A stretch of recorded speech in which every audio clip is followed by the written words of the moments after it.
everybody's speaking about, multifamily, how resilient asset class it is comparing to the other asset classes.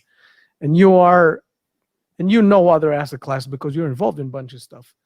Um, can you tell us a little bit about it? What is, meaning the difference between what you experienced and how resilient multifamily has proven itself comparing to the others? Yeah, so multifamily is not a catch-all name. You have so many various areas of multifamily investments.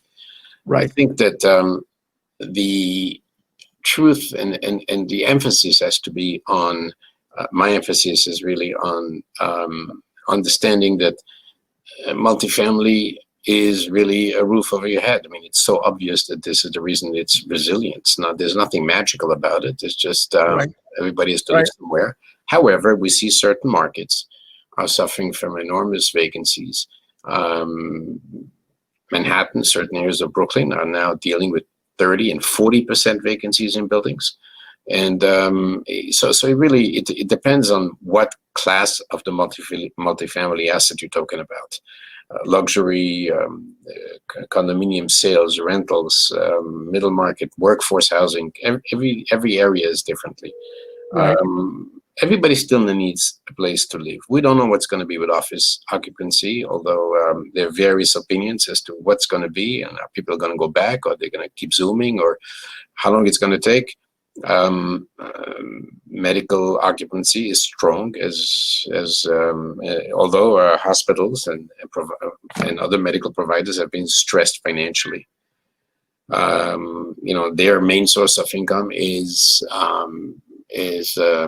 really elective surgeries, which have stopped for a while and are now reduced at a very reduced rate. And this is their main source of income.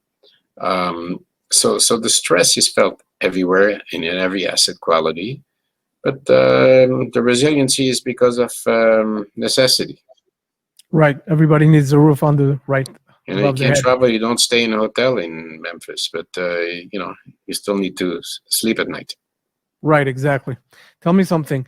Now you start speaking about like the different asset classes, right? And you start speaking about, for example, Manhattan, Brooklyn, etc., 30% vacancies. Let's talk a little bit about the differences, because when you say asset classes, right, you have the asset classes that are more like the A class in Manhattan, in Brooklyn, and all those top areas like prime locations that the cities as we call them. Yeah. And then you have the A class that are suburban. Can you tell us a little bit about, from your experience, the differences between those and how they are experiencing, this pandemic, etc.? Yeah, look, this definitely, we've all read about the flight from the urban areas into neighborhoods where you can let the kids run around on the grass and not play between two parked cars in a concrete jungle. However, I think that the main beneficiaries of COVID have been the single-family homes in the neighboring areas to major cities, where people have moved out of the two-bedroom apartment with their one child or two children and tried to buy a house or rent a house with a garden, a pool, whatever. And this is what it's not really the multifamily. It's not as much a multifamily, although some of it, the multifamily, I would say, in the adjacent area has benefited.